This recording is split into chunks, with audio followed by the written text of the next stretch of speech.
Nouvelle vidéo aujourd'hui, mercato idéal pour Chelsea. Direct, intro.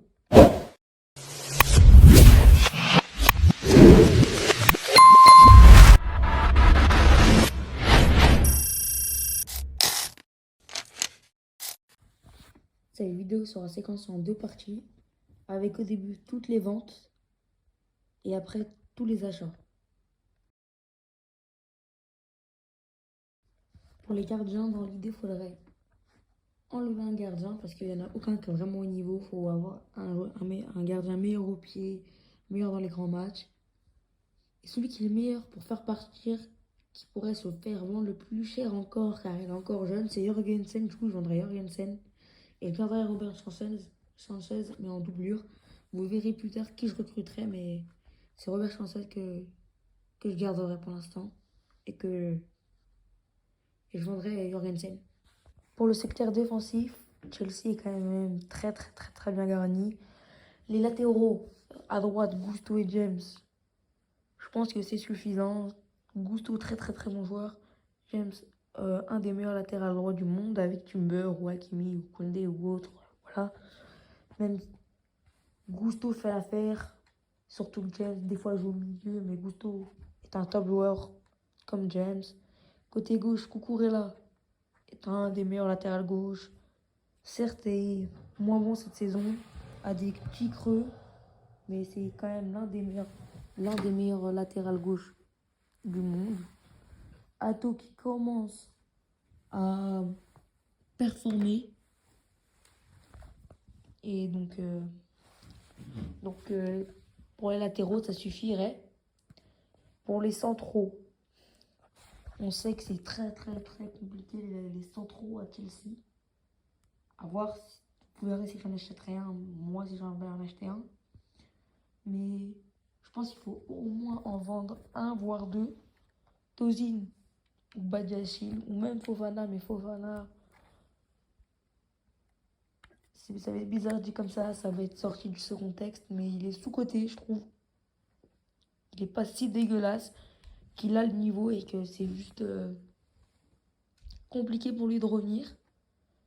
Ouais, donc Badiachil, pour moi, tu pourrais le vendre quand même.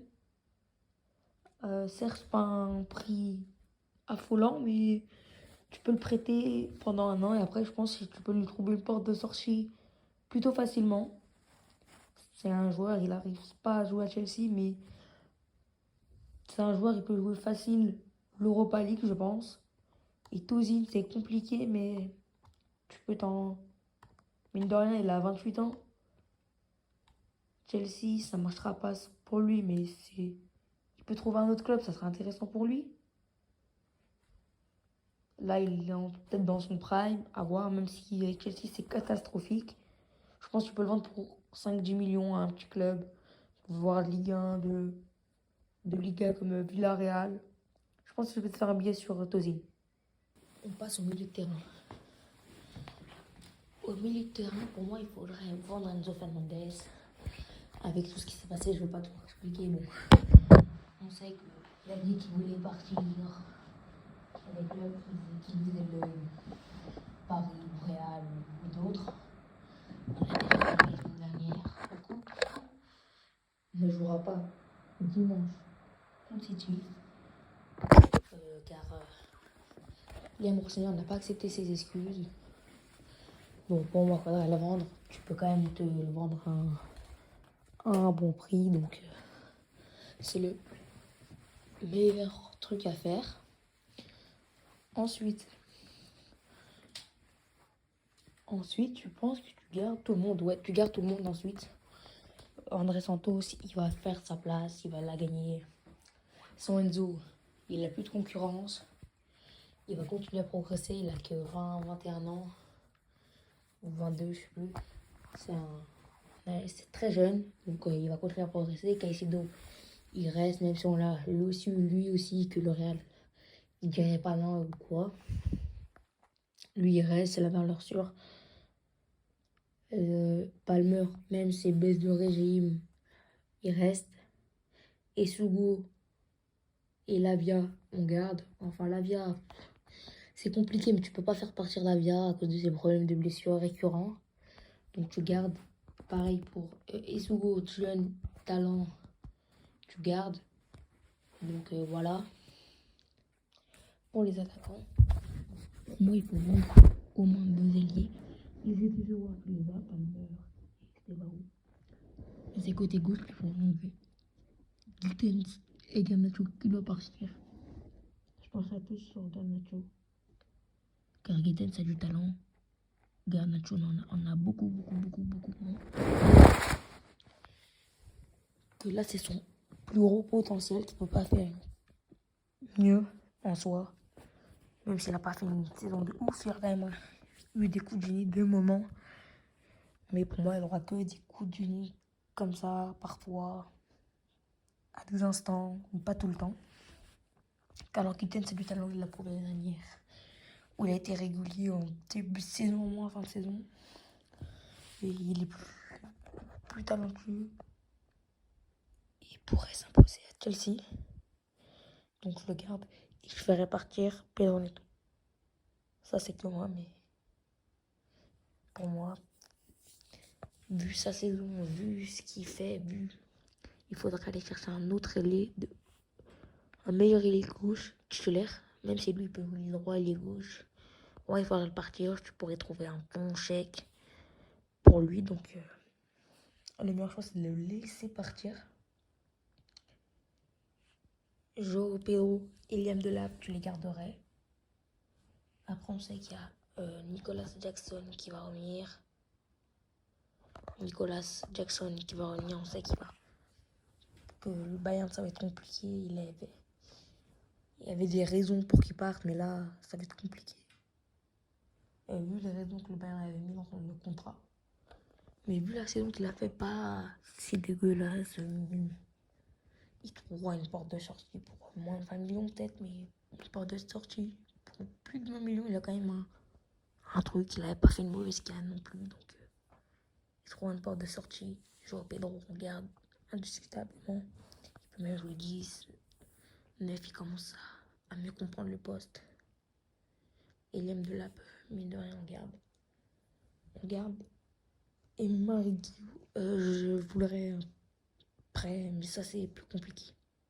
Ça c'est plus compliqué, mais ouais, faudrait un prêt pour Marguerite.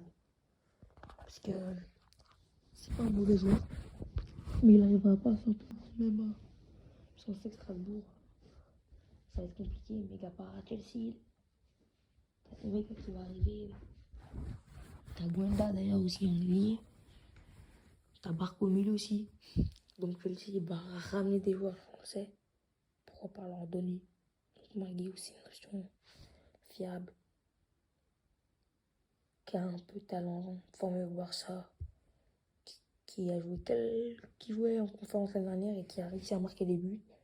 Donc à lui de marquer des points s'il est prêté. Peut-être que l'année prochaine, il aura peut-être sa place. Il aura peut-être des moyens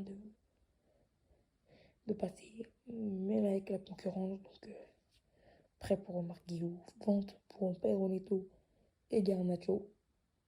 On essaye Garnacho, même si le salaire, on sait que l'année dernière, on va vous galérer à le faire partir. Mais là, c'est moins compliqué, ça dit de rien.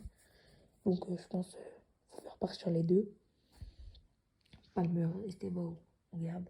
Gittens, on garde. On a Gonda qui arrive. Joao Pedro, Eliam Delap, on garde. Et Guillaume et Nicolas Jackson, on les laisse partir. Récap pour les ventes. Jorgensen, Josh Hamilton prêt, Benoît et Tozin vente 15 millions les deux, Enzo 80, Neto 50 et Garnacho 35 environ. Je suis peut-être un peu gourmand, mais à peu près. Mes critères sur lesquels je me suis basé pour les achats, et je vous proposerai à chaque fois 3 choix. Un choix réaliste, un choix low cost et un choix de rêve. Du coup, pour les achats, on va acheter un gardien, un central droit ou gauche, mais droitier de préférence, un 10 pouvant jouer 8 aussi, un ailier gauche pouvant jouer 10, et ça sera tout. On veut beaucoup de polyvalence, c'est aussi un critère. pour le choix réaliste, pour le gardien, on sait qu'il faut un joueur bon au pied et pas dégueulasse sur sa ligne. Du coup, j'ai choisi Mike Penders. Je pense que c'est le plus logique. Ça se fera, il est déjà au club en plus, là, il est prêté. C'est le plus facile. Et ça se fera sans doute. C'est plus facile qu'un Mike Maignan à faire et c'est réaliste. Pour le choix low cost, c'est-à-dire le moins cher, c'est le plus logique, Mike Penders. Il joue déjà à Strasbourg, là il est juste prêté d'ailleurs, il joue déjà à Chelsea. T'as pas besoin de payer un prêt de transfert. Il sera là dès cet été. Plutôt déjà performant, donc t'as pas besoin d'aller chercher bien loin. Surtout que il connaît bien Liam Rosseigneur, donc c'est le meilleur choix et de loin. Et pour le choix de rêve, j'ai pensé à Yohan Garcia. Yohan Garcia qui est arrivé cet été en provenance d'Espagnol Barcelone à Barcelone. Très bon gardien au pied, très bon sur sa ligne, il a sauvé beaucoup de points pour le Barça cette année déjà. Je me rappelle d'un match contre Gérone ou d'autres, mais c'est un choix de rêve parce que ça ne se fera pas. Beaucoup trop cher, beaucoup pas assez. Ça fait qu'un an qu'il est au Barça, il commence à prouver, il a déjà eu d'ailleurs sa première sélection en Espagne. Enfin, il n'a pas joué, mais on sait peut-être qu'il a joué. À voir, pour que je revoie. Faut voir, mais il a été convoqué en tout cas avec l'Espagne, je sais. Il avait convoqué Gardien Luis de la Fuente. Donc voilà, c'est un choix de rêve quand même, parce que c'est un des meilleurs gardiens au monde, on va se le dire. Avec peut-être Raya et Donnarumma quand même. Donc Chelsea ne pourra pas le faire. En tout cas, pas cet été, peut-être dans 2 ou 3 ans, mais pas maintenant. Maintenant, on va comparer des joueurs. Penders et le possible remplacement. Donc, il va remplacer Jorgensen qui était remplaçant, mais voilà, comme je vous ai expliqué avant. On voit que Mike Penders est en bleu. Il est meilleur dans les arrêts et meilleur dans les jeux au pied. Une version plus complète de Jorgensen. Il est au-dessus de partout. Et Jorgensen est bon dans les passes longues. Penders est meilleur. Il est aussi bon dans les passes réceptionnées. Il est meilleur. On voit que Penders est juste à un niveau plus élevé que Jorgensen. Et donc, c'est le remplacement parfait. On va maintenant le comparer à Robert Sanchez qui est en vert. On voit que Robert Sanchez c'est quand même statistiquement sur les datas une saison pas mauvaise. Mais que dans les passes, Mike Penders est meilleur, surtout qu'il est plus jeune, il a un meilleur talent. Robert Sanchez, en soi, c'est la meilleure saison possible pour lui, c'est la meilleure saison de sa carrière. Il fera pas mieux. On voit qu'il est meilleur dans les buts évités ou quoi, mais aussi à remettre en cause. Penders joue à Chelsea. Penders joue à Strasbourg. Une équipe qui concède plus que Chelsea en soi, normalement. Même si elle concède, qui ne fait pas la meilleure saison, fait pas une saison de ouf. Strasbourg, mine de rien, prend beaucoup de buts. C'est pas forcément de la faute à Penders, mais donc c'est à remettre en cause pour ça. On compare maintenant les deux gardiens que je vous avais proposés, c'est-à-dire Mike Penders et Yohan Garcia. On voit que Yohan Garcia est meilleur dans les arrêts, a un meilleur jeu au pied, une version plus complète. Après, il est plus à mettre en conséquence, mais c'est quand même un gardien ultra fort. Mais Mike Penders ne se débrouille pas trop mal du tout, a des statistiques pas dégueulasses, et on sait qu'il a du talent. Avec l'entraînement, ça peut être très fort. Et on voit que Yohan Garcia, c'est vraiment un gardien complet, un gardien exemplaire, le meilleur gardien du monde peut-être. Faut comparer avec Thibaut Courtois aussi, Donnarumma, du coup, comme je l'ai dit. Mais Mike Penders n'est pas mal et se débrouille vraiment bien. Du coup, pour le défenseur central droitier, un choix réaliste, j'ai opté pour Maxence Lacroix, un bon défenseur central qui a eu ses deux premières sélections en mars avec la France, avec une entrée contre le Brésil et une titularisation contre la Colombie très bonne. On voit qu'il y a beaucoup de clubs qui s'intéressent à lui, comme le Bayern, on a vu Liverpool aussi. Chelsea pourrait s'intéresser à lui. Pour moi, c'est une option intéressante. Je vous le dis en première ligue, 26 ans, a déjà un peu d'expérience, a joué en Bundesliga, formé à Sochaux, pas mauvais dans la relance, mais c'est plus un chien qu'un chat. Je vais vous expliquer, chien c'est plus rugueux et chat plus à la passe. C'est pour ça qu'il faut des profils complémentaires. C'est pour ça que Colwill qui est meilleur à la passe et Lacroix qui est meilleur, qui est plus dur sur l'homme, peuvent se complémenter. C'est complémentaire, c'est complémentaire. Même si les deux sont très polyvalents et sont bons dans l'autre domaine. Mais Colwill est plus un chat et Maxence plus un chien. Et dans la défense centrale, il faut un chien et un chat. Donc Maxence Lacroix, ça serait le chien et Colwill, le chat. Je trouve que c'est parfait et que ça irait aux deux. En choix local, j'ai opté pour Ismaël Doucouré. Après, vous direz peut-être que c'est facile, que c'est que des joueurs Strasbourg. C'est logique. Une multipropriété, même si je suis pas fan du tout de la multipropriété, je trouve ça bizarre. Même si, en fait, j'aime bien le projet des jeunes de Strasbourg, d'avoir des petits jeunes talents, une équipe qui peut aller peut-être un jour aller chercher la LDC, on l'espère. De la multipropriété, genre qu'on leur vole des joueurs, des fois qui sont eux allés chercher. Je prends mal. Après, ces joueurs, ils sont plus allés les chercher grâce à la multipropriété en soi, mais j'aime pas. Du coup, on pourra en revenir à Ismaël Doucouré. C'est un bon défenseur, le capitaine d'ailleurs de Chelsea, si on le vole. Pour moi, il faudrait pas le voler. Mais c'est juste que c'est un choix logique, on va dire. J'ai pas pris beaucoup de risques. Après, en prise de risque, j'ai aussi réfléchi et pensé à Ibrahima Konaté, qui est libre en fin de saison. À voir s'il prolonge avec Liverpool. Mais c'est une option intéressante. Un très très bon joueur, 26 ans, 25-26 ans. Formé à Sochaux lui aussi, comme Maxence Lacroix, on en revient encore à Sochaux. Très bon joueur, qui a déjà des tonnes de sélections en équipe de France, qui a déjà été capitaine en équipe de France, qui donnera, qui peut vraiment partir de Liverpool, à voir à un moment sans parler au Real ou Paris. Mais Real, ça risque d'être compliqué, genre il montre moins d'intérêt en ce moment et Paris, retourner dans un club de cœur, ok, mais bizarre, chelou un peu. Donc ouais, pour moi, Chelsea, ça serait peut-être une option envisagée pour lui s'il envisageait à partir. Après, c'est lui qui décide. Hein. Et c'est Chelsea s'ils veulent s'intéresser à lui, s'ils peuvent le payer son salaire, mais je pense. Ouais, c'est un choix très intéressant pour moi. Et le choix de rêve, c'est Upamecano, un défenseur, le meilleur défenseur central du monde, peut-être actuellement avec Saliba, Gabriel, Pacho ou d'autres. Un défenseur stopper, un défenseur chien, un défenseur qui lâche rien. Un énorme défenseur. Je le pensais pas capable de ce niveau vraiment. Bon à la passe, polyvalent. Certes, il est capable des fois de sortir de son match. On l'a vu contre le Brésil, mais c'est très très très très rare cette saison. C'était plus avant. Maintenant, il est plutôt calme. Il est serein. Il inspire de la sérénité, un truc de malade. Vraiment, je ne le pensais pas capable de ce niveau. Il m'a choqué. Après, c'est dans le bon terme, donc après c'est un choix de rêve parce qu'il vient de prolonger au Bayern. Je sais plus pour combien de temps, mais je pense pour longtemps. Ils l'ont blindé.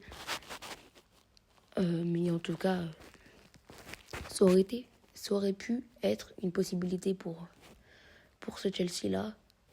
Peut-être un club aurait peut-être dû essayer l'année dernière à un an de son contrat. Il n'aurait pas fait peut-être cette saison. À voir, en tout cas, ouais, c'est un bon à la passe. Fait des passes des titulaires en équipe de France. Avait déjà plusieurs sélections. A joué la Coupe du Monde 2022. Il joue à un bon niveau depuis 4 ans. On en revient à Konaté. Il a déjà joué à Leipzig avec Konaté. Était déjà titulaire avec Konaté en équipe de France. Plein d'autres trucs. En tout cas, ouais, il a les couilles et un mental d'acier. Il se faisait aussi beaucoup critiquer avant parce qu'il est 10 il a l'air à parler. Du coup, il en parlait. Des fois, j'ai vu des interviews. Et ouais, top joueur. Je ne le pensais pas capable de ce niveau. Il m'a choqué en bon. Donc, franchement, c'est une option très intéressante pour Chelsea. Et je penserais à le recruter. J'aurais pensé à le recruter avant pour les autres clubs. Mais bon, c'est comme ça. Maintenant, c'est fait. Donc, GG, c'est bien pour le Bayern. Mais infaisable pour Chelsea ou pour d'autres clubs. Peut-être dans 5 ans, bon, quand elle aura 30 ans, mais à voir parce que ça peut devenir un grand défenseur quand même. Et il a des capacités hors normes. Là, ce qu'on va faire, c'est qu'on va comparer Chalobah aux 3 défenseurs à qui j'ai choisi. Donc on commence par Lacroix. On voit que Lacroix est très bon dans les duels, dans les duels aériens, tout. Duel aérien, duel défensif, duel. Mais que Chalobah n'est pas dégueu non plus, mais que Chalobah est meilleur à la passe, ce que je vous disais. Lacroix, c'est un chien, ce qui va mieux avec Colwill. Il y a une meilleure... c'est plus complémentaire, une meilleure complémentarité avec Colwill que Chalobah. Car on voit que Chalobah est meilleur dans la passe, mais il est plus dur sur l'homme. On voit que Lacroix est plus dur sur l'homme, donc c'est ce qu'il faudrait à Chelsea. Donc voilà. Et on voit les stats. Et on voit que Lacroix, c'est un bon défenseur central de PL qui mériterait un top club et de pouvoir laisser avoir ses joueurs la Coupe du Monde cet été. On passe maintenant à Doucouré. On voit dès le début que c'est un joueur moins bon que les 2 autres présentés, c'est-à-dire Upamecano et Lacroix, certes, qu'il a encore un cap à franchir. Mais on voit qu'il est talentueux quand même. On voit qu'il court beaucoup, qu'il a autant de précision de passe, autant de passes réceptionnées. Mais que dans l'impact pur, c'est moins bon, certes. Après, j'avais aussi réfléchi à lui comme pour jouer au milieu. Il est capable de jouer 6 ou 8. Donc c'est très intéressant. Mais on voit que défensivement, c'est pas ça. Donc c'est pour ça que je pensais plus à Konaté, même si Konaté est aussi meilleur en course progressive, en portée de balle. Donc à voir, mais ça serait ça le meilleur choix. Et ouais, Doucouré, c'est pour ça que ce serait inimaginable, surtout que t'as déjà Sarr qui vient d'arriver. T'as Anselmino qui est lui aussi un joueur au pied. Si t'as Sarr, Anselmino et Doucouré, ça fait 3 joueurs forts au pied, plus que le Will, donc ça ferait trop copie et ça irait pas avec l'ADN. Ça ferait pas une défense centrale de ouf. Surtout que moi je veux garder Fofana et Fofana est meilleur. Balle au pied lui aussi. Et là il faut un défenseur central. Comme le disent les French Ball, je sais pas si vous connaissez, mais il faut un défenseur central qui défende. Faut limiter les casses. Faut pouvoir faire de plus de clean sheet avec Penders qui va arriver, certes, qui est bon au pied, mais il faut faire des clean sheets et la défense peut faire gagner des points. On l'a vu avec John Terry il y a 10-15 ans. Maintenant, c'est encore le record de PL, de but pris, moins de 15. Donc, on voit que c'est pas que le coach qui aide, c'est aussi la défense pure. Et si tu as un central dur, c'est mieux que 2 défenseurs centrales chat, un chien. C'est obligatoire. C'est obligatoire d'avoir un chien. Un chat, c'est moins obligatoire si tu veux, par exemple, comme si t'es Burnley ou quoi. Si t'as 2 chiens, c'est pas si grave. En soi, le but, c'est d'avoir un chat, un chien. Mais c'est pas si grave si t'as 2 chats. Si t'as 2 chiens. On le compare maintenant à Upamecano et on voit qu'Upamecano, c'est d'un autre level qui est très bon aussi dans la passe. Hein. Mais on voit que niveau duel défensif disputé et gagné, il est au-dessus de Chalobah, qui est un défenseur très bon dans ça. Un bon défenseur de PL, faut pas oublier. Peut-être que si on recrute Maxence Lacroix, il recrute Maxence Lacroix et Chalobah, il sera encore titulaire. Bon, je dérape un peu. Là, on retrouve les stats, mais on voit que Upamecano, il est aussi bon dans la passe. Et que si on fait un mélange avec Colwill, ça serait une charnière de fou. Surtout que Colwill vient revenir des croisés, donc pas sûr qu'il soit titulaire. Donc Chalobah, c'est obligatoire qu'il ait une doublure. On sait qu'il y a Fofana, mais il n'est pas fiable via les blessures. T'as Jorelato là qui peut jouer aussi. C'est rare, mais il peut jouer. Et on vend Tozin et Badiachil, donc non. T'as dit ça, c'est qui va revenir, mais qui va trouver une porte de sortie. J'ai oublié d'en parler, mais voilà. Donc, ouais, t'as vu, tu vois, Upamecano, c'est un autre level. C'est juste Chalobah est meilleur en interception. Mais ça, c'est OK. Et c'est dans le seul truc qu'il est meilleur, à part les actes défensifs. Mais on voit que c'est le défenseur de rêve absolu, Upamecano. Et qu'il y a qu'il est capable il est titulaire dans chaque club du monde, sans doute. Donc voilà, on voit que Chelsea en aurait bien besoin. Là, on repart avec la Croix, mais là, c'est pas une comparaison. L'autre, c'est Anvers et Colwill. C'est pour voir s'ils sont complémentaires, pour que ça remplisse toutes les zones, défensives et passes.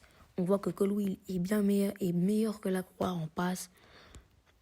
Les deux sont pas bons en passe longue, mais c'est pour ça que tu as recruté Penders. Penders sera ton troisième central, en fait.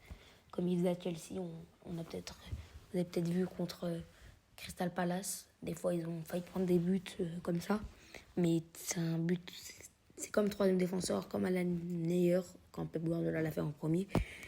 Et tu vois que il est bien meilleur il est meilleur en précision de passe, mais pas de beaucoup, et que la Croix est meilleure dans les duels disputés, duels gagnés, action défensive réussie, duel aérien. Donc ça serait très complémentaire et ça pourrait faire une axe centrale homogène, avec un chien, du coup, la Croix, et un chat, Colwill. Après, la Croix, il serait peut-être en concurrence, ou Colwill. Colwill serait peut-être en concurrence, mais ça c'est... Ou la Croix, avec des Fofana, avec Chalobah. C'est pour ça qu'on essaye... La Croix, c'est pas forcément un titulaire. C'est un titulaire en puissance, en devenir. Enfin, en devenir non, parce qu'il a déjà 26 ans. Mais c'est un titulaire, on veut que ça soit un titulaire, mais il le sera peut-être pas. Peut-être que Chalobah sera toujours devant, parce que Chalobah, c'est un bon défenseur central qui est revenu en force depuis Crystal Palace. Après, il est revenu à Chelsea. Il donne tout pour le club. Il a certainement eu une mauvaise passe entre octobre et novembre, mais ça, c'est obligatoire pour un défenseur. Enfin, c'est obligatoire pour un joueur. T'as des moments de doute. Et tu vois que là, on va pas parler de la sélection anglaise parce qu'ils ont de bons joueurs, mais s'il continue, il pourrait montrer. Mais on voit que la Croix, il peut aller en équipe de France et jouer la Coupe du Monde. Et t'as Colwill qui va revenir de blessure, c'est compliqué pour lui peut-être de revenir, donc c'est important d'avoir plusieurs joueurs. Il y a eu un petit changement de programme et décidé de recruter un milieu en voyant le match de Chelsea hier, désastreux. Donc il y a 3 choix réalistes, c'est-à-dire bizarre. C'est qu'il y a Guimarães, mais je suis pas sûr que ça réussisse à se faire.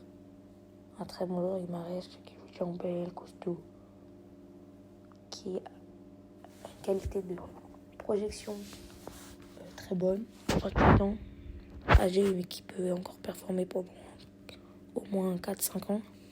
Capitaine des Magpies, déjà un rôle important dans l'équipe de première ligue qui a joué la LDC. Et ça sera compliqué de le recruter, même si on sait que Newcastle peut se faire de l'argent. C'est compliqué de recruter un joueur comme lui. Donc pour moi, c'était Jarek Chow. Après, il y a Gavi. Compliqué dans le sens où il revient de blessure, il se blesse très souvent et coûtera très cher, je pense, quand même. Pas une quarantaine de millions d'euros, quand même, s'il blesse énormément, parce que le Barça veut le garder en soi. C'est un très bon joueur qu'il faut à Chelsea pour moi. Bon, défensivement, hargneux, on sait qu'il donnerait tout sur le terrain pour la PL.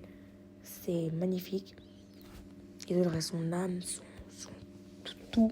Le maillot, il serait transpirant à la fin du match. Et ça, c'est bien. Il a une qualité de passe et un jeu alléchant. Un vrai milieu espagnol, petit, de taille. Un peu, pour moi, il fait penser à Vitinha ou Zubimendi qui joue en PL, lui déjà. Et pour moi, ça serait le recrutement parfait, mais compliqué un peu quand même. En sachant qu'ils ont déjà essayé Fermin Lopez l'année dernière. Je pense que, encore une fois, Barça barrerait la route pour Gavi. Donc, j'ai choisi comme milieu de terrain idéal Barrios, le joueur de l'Atlético Madrid, qui est blessé actuellement, mais qui fait une bonne saison. Je l'ai connu l'année dernière, il a fait une énorme saison. Je le trouve fort, costaud, magnifique pour la PL.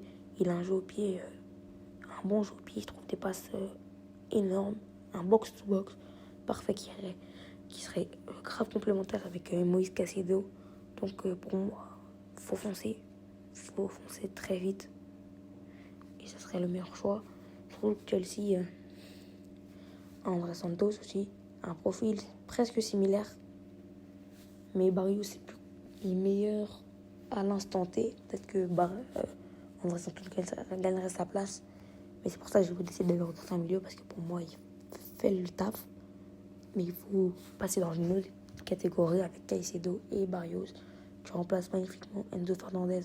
C'est Enzo Fernandez très bon avec le ballon. Un peu profil Busquets, mais qui joue beaucoup haut avec Chelsea. Donc c'est pas vraiment bien. Et surtout, on sait qu'il ne court pas beaucoup. Il se réveille que dans les grands matchs. Il n'a pas envie de mouiller le maillot. Alors Barrios le ferait. Comme Gavi d'ailleurs, comme Guimarães. Donc voilà, c'est mes 3 choix réalistes pour Chelsea comme milieu de terrain. On passe pour le choix de rêve. Et pour le choix de rêve, il n'y a personne d'autre que Pedri pour moi.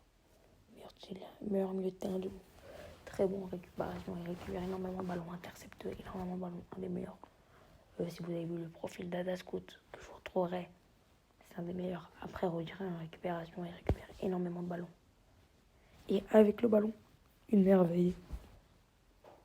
Je peux regarder ce joueur pendant des heures.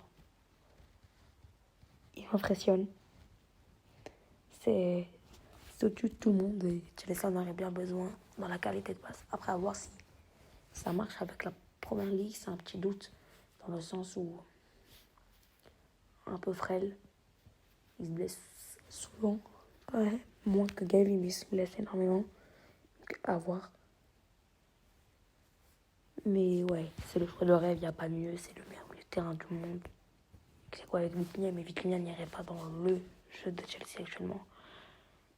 Il récupère un peu moins de ballon, même si avec le ballon c'est moins fort que Pedri aussi. Donc Pedri c'est vraiment le choix de rêve absolu. On va d'abord comparer mes 3 joueurs réalistes que j'ai choisis. Bon, le Guimarães que je trouvais presque impossible à faire. Gavi pareil et Pablo Barrios. On voit Orange Pablo Barrios qui est meilleur avec le ballon, soit dans les dribbles, dans les duels offensifs gagnés, dans les passes vers la surface et dans les courses progressives que les deux. On voit que Guimarães et Gavi sont meilleurs dans les buts et passes attendues. Après ça se travaille. Pablo Barrios pour l'instant est 8, plus défensif. Ce profil box-to-box, il faut encore qu'il travaille dans ce domaine. On voit que Gavi est énormément bon dans ce domaine et qui est très bon aussi avec le ballon. On voit que Barrios c'est peut-être le moins bon des deux, des trois, mais est meilleur avec eux quand il a le ballon. Donc ça c'est mieux parce que Caicedo est un destructeur, donc tu as besoin d'un autre profil pour ce club, un autre profil que Caicedo. Donc Barrios ferait l'affaire et ça serait complémentaire. On voit que Barrios, ouais, il peut être un top joueur. Il est surtout plus jeune que Guimarães. À peu près le même âge que Gavi, je dirais. Mais il est surtout pas blessé comme Gavi et moins cher à aller chercher que Guimarães. Donc c'est la meilleure solution pour eux s'ils veulent un profil bon avec ballon, qui sache marquer direct là. Donc pour eux c'est une meilleure option et il faudrait choisir Barrios pour moi. Même si Guimarães et Gavi sont 2 top joueurs que je choisirais si je pouvais. Mais Barrios est le plus facile à aller chercher, donc c'est lui qu'on prend. On va comparer Enzo Fernandez et Pablo Barrios, celui qu'on a décidé qu'il arriverait. Et Enzo Fernandez, on a dit qu'il partirait pour tous les problèmes qu'il y a eu. On voit que Barrios est bien meilleur en dribble, en duel offensif gagné, passe vers la surface et course progressive. Enzo marque plus et fait plus de passes D, mais est moins bon dans tout le reste des compartiments de jeu. On voit que Barrios est très bon défensivement aussi. Mais c'est dans le domaine offensif où il peine encore un peu. Mais ça se travaille. Il est encore jeune. Il est encore jeune. On voit aussi les minutes. Barrios a un peu moins joué. Il est blessé d'ailleurs actuellement. Enzo, moins joué aussi vu ses problèmes avec son coach et son club. Avec ce qu'il a dit. Mais on voit aussi que il est bon avec ballon, du coup, Barrios, mais aussi sans, qui court plus, Kenzo qui est un flemmard un peu, qui n'a pas l'envie de mouiller le maillot pour son club. Et c'est sans doute pour ça que Liam Rosenberg l'a évacué si facilement, parce que tu n'enlèves pas ton vice-capitaine comme ça. C'est surtout parce que tu perds un bon joueur avec ballon, mais sans ballon. Tu perds quelqu'un qui court pas, donc c'est pas dérangeant.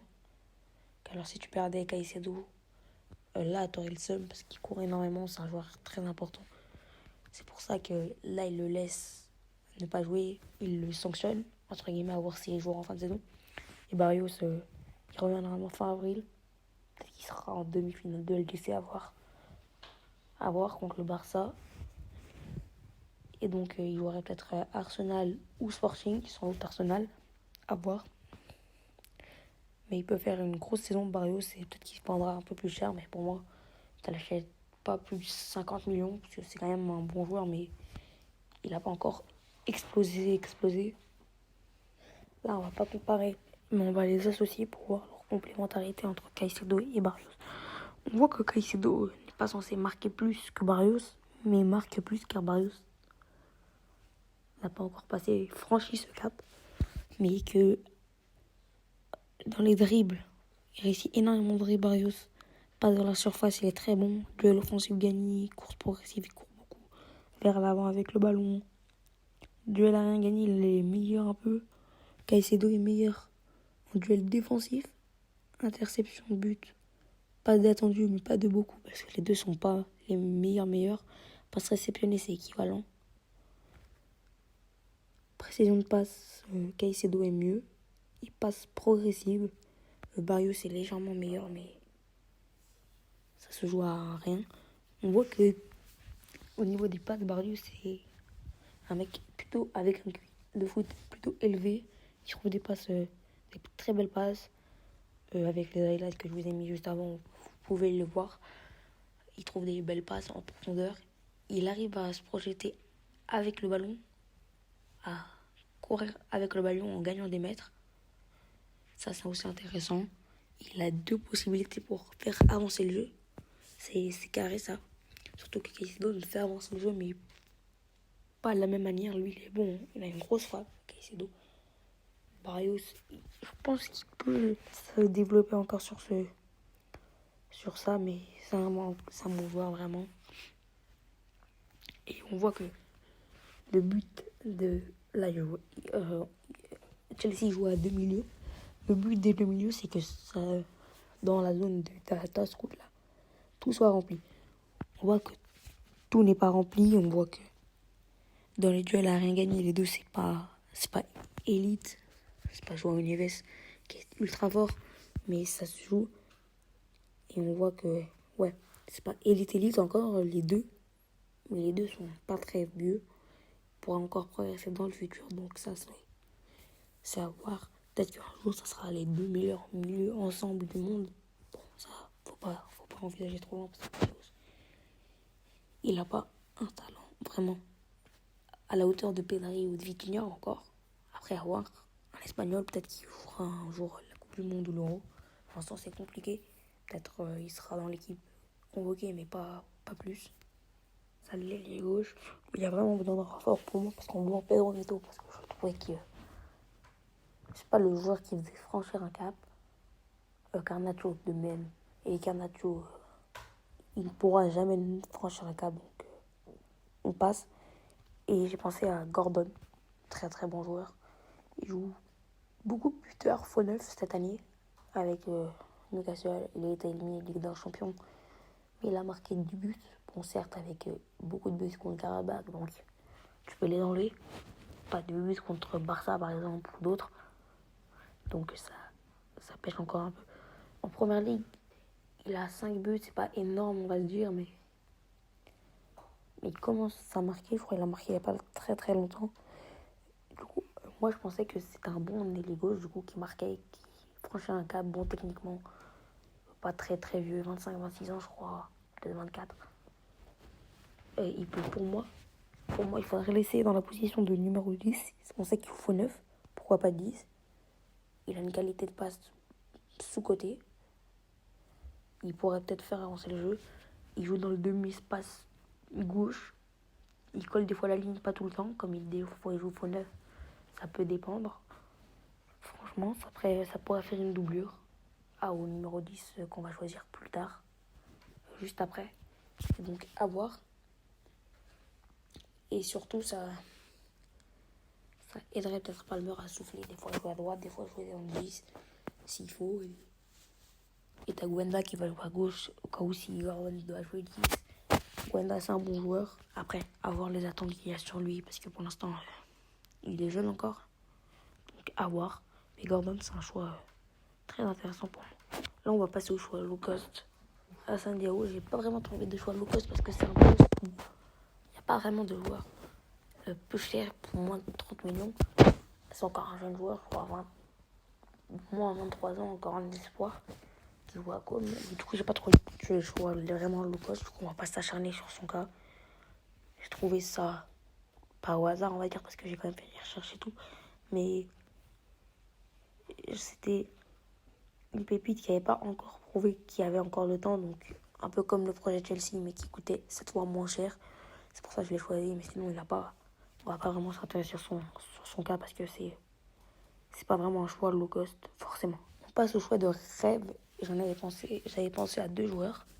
Kvishak Kvaratskhelia et Kenan Yildiz. On va d'abord se parler de Kvishak Kvaratskhelia. Très très bon joueur qui joue pas beaucoup en Ligue 1 avec le PSG parce qu'il joue plus en LDC. Il joue quand même beaucoup de matchs, mais a été blessé cette saison déjà. Et meilleur en LDC. On l'a vu contre Liverpool encore la semaine dernière. On l'a vu aussi contre Chelsea avec son entrée. Un doublé et une passe D pour le 5-2 au parc. Même au retour, c'est lui qui marque le premier but. Le 1-0 très rapidement sur une erreur de Mamadou Sarr, mais c'est lui qui marque. Techniquement, c'est propre. C'est un joueur très bon, jeune encore. Un joueur qui a été acheté au mercato d'hiver de l'été dernier. Un des meilleurs coups sur le mercato d'hiver de, de tous les mercatos d'hiver existants. Avec peut-être Van Dijk pour Liverpool en provenance de Southampton. Après, avec aussi Semenyo et Gueye qui sont très bien arrivés cet hiver et qui font beaucoup de bien à City. Après avoir, on va maintenant parler de s'adapter sur le Kenan Yildiz. Déjà, c'est un choix plus intéressant que Vicha dans le choix de rêve car il peut jouer aussi 10. Si après, j'ai quand même pris un 10, mais c'est pas obligatoire parce que c'est pas des gros noms forcément. Enfin, il y a des gros noms, mais c'est des choix infaisables, les gros noms. Le choix réaliste, c'est moins un choix de fou, c'est pas un gros nom, c'est pas Gordon comme pour. Du coup, Kenan, ça aurait été intéressant parce qu'il peut aussi jouer 10 et les gauches, demi-espace gauche, encore très jeune. Formé au Bayern, là il joue à la Juve, mais la Juve l'a blindé, il sera impossible à faire venir, à part pour 150 millions peut-être, ou 100 à voir, donc c'est impossible. Très bon joueur, très technique, le puits turc avait marqué un but sublime l'année dernière contre le PSV pour son premier but en LDC. Il est technique, il a une bonne qualité de passe. Il commence à grandir, il a une qualité de frappe, waouh.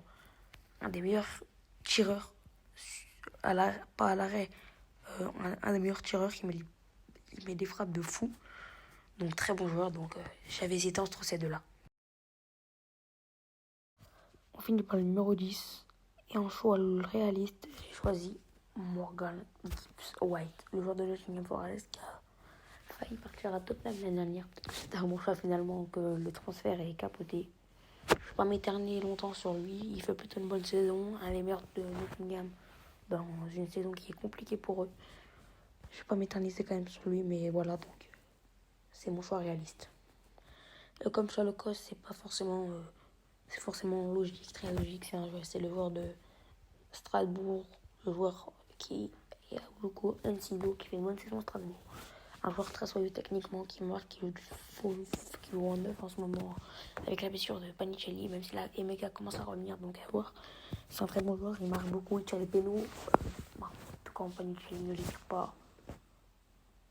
Il a marqué en Coupe de France contre Monaco 2 buts. Il est plutôt décisif avec Strasbourg cette saison.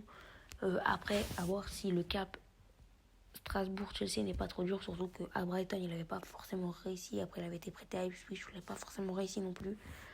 Donc, le cap est peut-être encore trop pour lui, mais on sait qu'il a du talent. Le club paraguayen, un bon joueur qui Il jouera peut-être un jour à Chelsea, mais pour le moment, c'est pas le choix idéal pour Chelsea.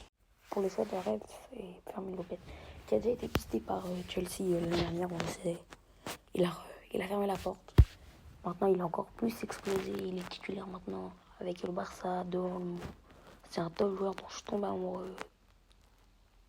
Je suis tombé sous son charme. Il est beaucoup trop fort, beaucoup trop soyeux techniquement. Il garde le ballon trop facilement. C'est vraiment très fort. Beaucoup de gens l'ont connu au JO avec l'Espagne où il a été élu meilleur joueur devant Michael Olise. C'est un très très bon joueur qui coûterait peut-être 70-80 millions cet été, mais Chelsea ne les mettra pas et Barcelone ne les acceptera pas même s'ils les posent parce que ils en ont vraiment besoin et ils ne feront pas partir quelqu'un de la Masia comme ça aussi facilement. Pour eux, c'est surtout qu'il fait une grosse saison. Même statistiquement, c'est un des meilleurs joueurs du Barça cette saison avec Yamal peut-être et Pedri quand même. Mais on ne peut pas mettre Rafinha parce qu'il a beaucoup été blessé. Ferran il marque pas assez. Et Lewandowski est sur un déclin. Daniel Mo joue mais il se blesse et n'est pas très très régulier tout le temps. T'as d'autres joueurs, hein, Pedri qui s'est aussi beaucoup blessé. Ouais, c'est peut-être l'un des joueurs qui marque et qui est décisif le plus. Avec Yamal cette saison, sans compter Rafinha parce que Rafinha ne peut pas compter parce qu'il n'a pas assez joué. Donc voilà, et Ferran qui rate beaucoup de choses. Donc tu peux pas le compter non plus. Lewandowski sur un déclin vraiment. Waouh, on ne le reconnaît plus. Et Firmino est du coup très bon à la passe, techniquement. Il marque, il fait marquer les autres. Il a une qualité de frappe. Il a une belle qualité de frappe et tout. Franchement, c'est un top joueur que je kifferais voir en première ligue. Parce que je suis plus la première ligue que la Liga. Mais à voir s'il se qualifie avec le Barça ce soir. Un bon joueur qui jouera peut-être la Coupe du Monde cet été. Au moins dans le groupe. Parce que pour moi, il est meilleur qu'Olmo. Et sans aucun doute. J'ai comparé mon choix réaliste et mon choix low cost, du coup, Gabe White et Enciso. On voit que Enciso est meilleur dans les dribbles ici, dans les duels offensifs gagnés, ou encore en course progressive. Que Gabe White marque plus par contre, mais que Enciso est très bon quand même. Après, à remettre en cause sur là, c'est pas la meilleure saison de Gabe White. Surtout dans un club qui galère en première ligue, et surtout le niveau première ligue, c'est pas la même chose. Tout le respect pour la Ligue 1, on voit qu'il est meilleur quand même en passe en profondeur, en but et en passe réceptionnée. Sinon, Enciso est meilleur dans tous les points, surtout en dribble et en duel offensif gagné. C'est pas vraiment un choix de fou du White. C'est pour ça que je disais que ce n'est pas obligatoire de le faire maintenant. Tu peux encore attendre. Il y a encore des cracks qui peuvent percer encore plus, comme Ibrahim Baza, comme d'autres encore. On sait qu'il y a Bilal El Khanouz qui a tout de carte exact maintenant, qui peut être aussi un choix réaliste, mais qui n'a pas encore passé le cap. Comme on le sait, avec Leicester l'année dernière, c'était pas fou encore. Après, peut-être que s'il reviendra en première ligue dans une meilleure équipe ou quoi, ça sera meilleur. On sait qu'il a joué avec Bobo-Lanoté, qui a joué à Chelsea aussi cette saison. Donc à voir, mais pour moi, ouais. Enciso et Gabriel, c'est pas des joueurs que tu peux peut-être avoir maintenant. C'est pour ça que je voulais proposer en dernier, parce que finalement, j'ai peut-être changé d'avis ou quoi. Je voulais quand même proposer parce que j'avais travaillé sur ces options avec Ibrahim Maza aussi et Bilal El Khanouz. Mais bon, c'est pour ça que je vous en ai parlé, mais c'est pas obligatoire. Et comme je vous l'ai dit, si tu arrives à aller chercher Milan, même si c'est impossible pour moi, il peut jouer en 10.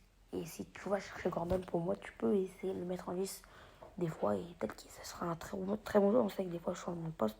Ça aide les joueurs à voir. Donc pour moi, c'est une très bonne idée. Pour moi, t'es pas dans l'obligation de recruter un 10 cet été. Par mon joueur de réaliste, là on compare le joueur réaliste et mon joueur de rêve, Fermin Lopez. Et qui doit être que Fermin Lopez est meilleur dans tout. Tout. Il est très bon dans tout, sauf il est moins bon dans les fautes subies. Et dans des duels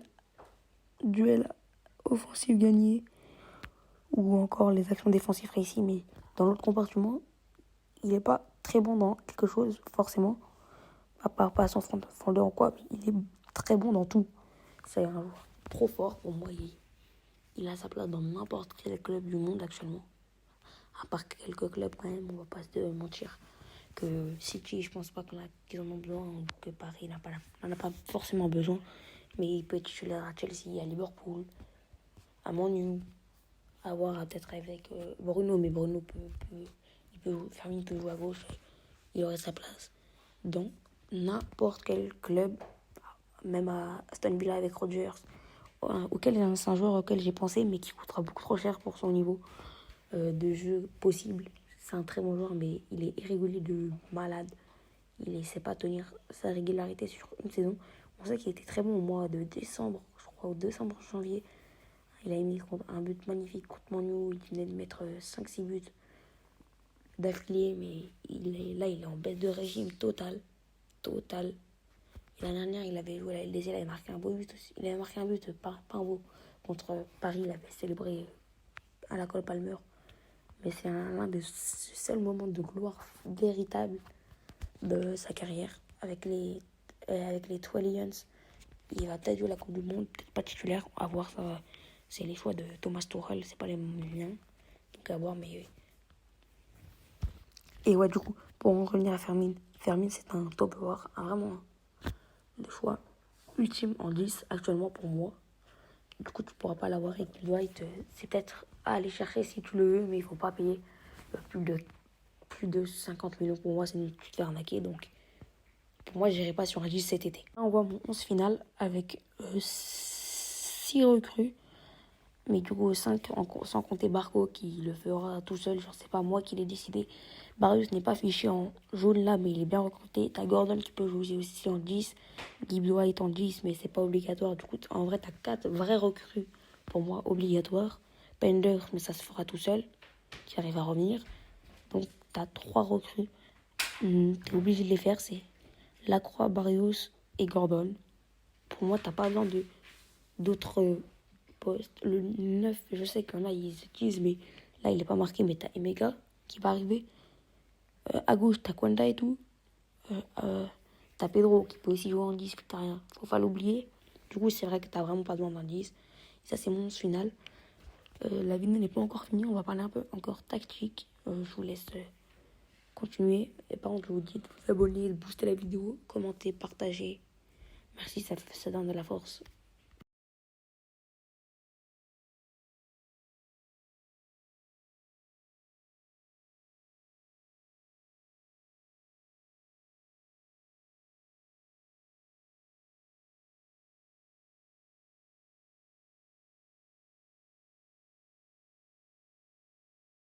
Du coup, ma compo pour moi, ça sera ça.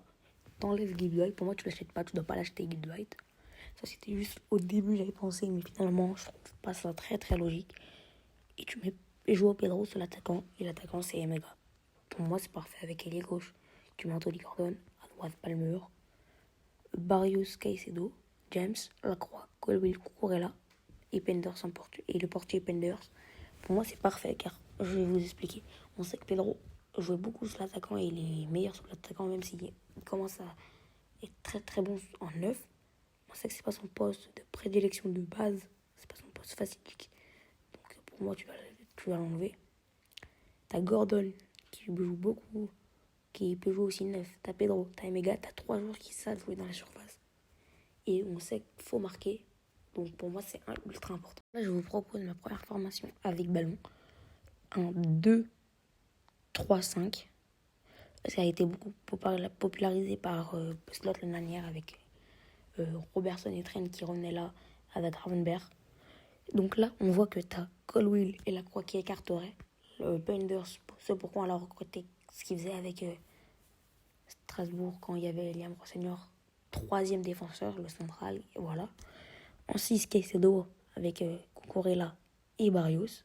James à droite qui déborde, son poste de prédilection, même si on sait que les blessures, il y en a, ils sont pas contents. Palmer qui entre axe droit.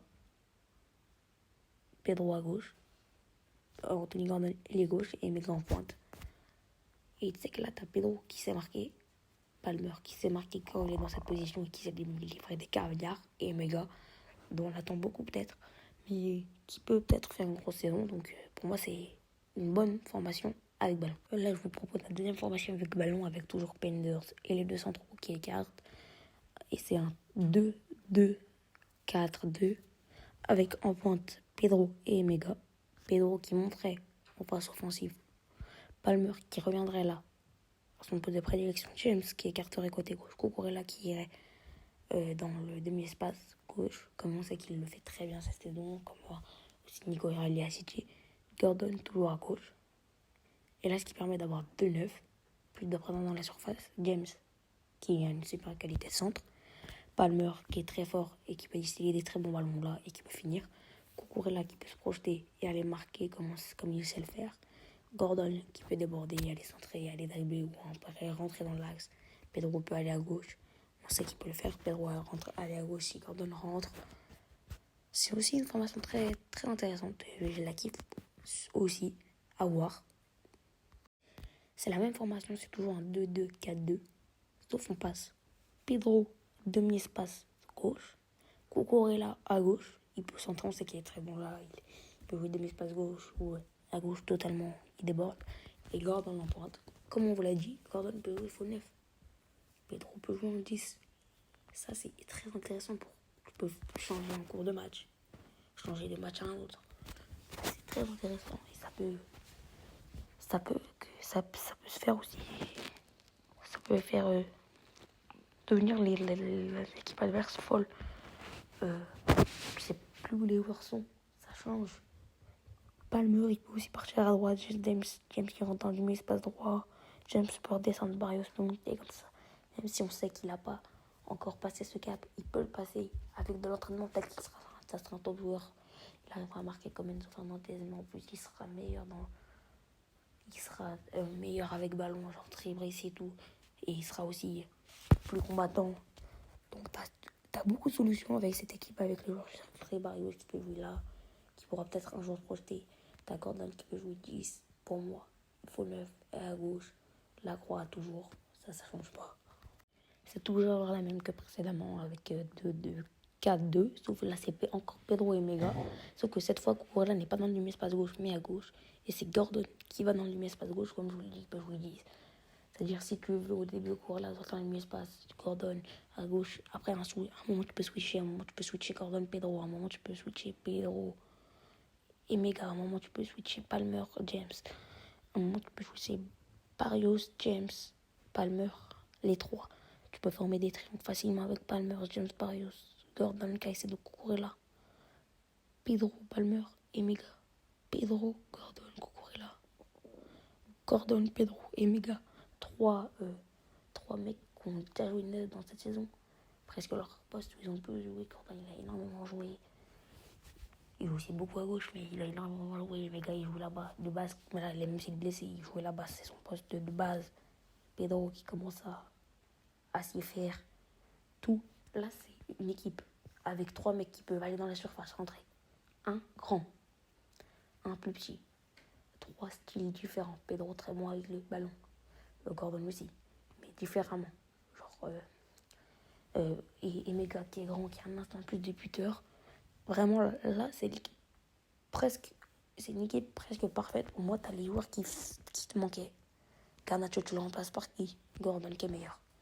Barrios, Enzo Fernandez, tu le remplaces par qui? Barrios, un mec qui court plus.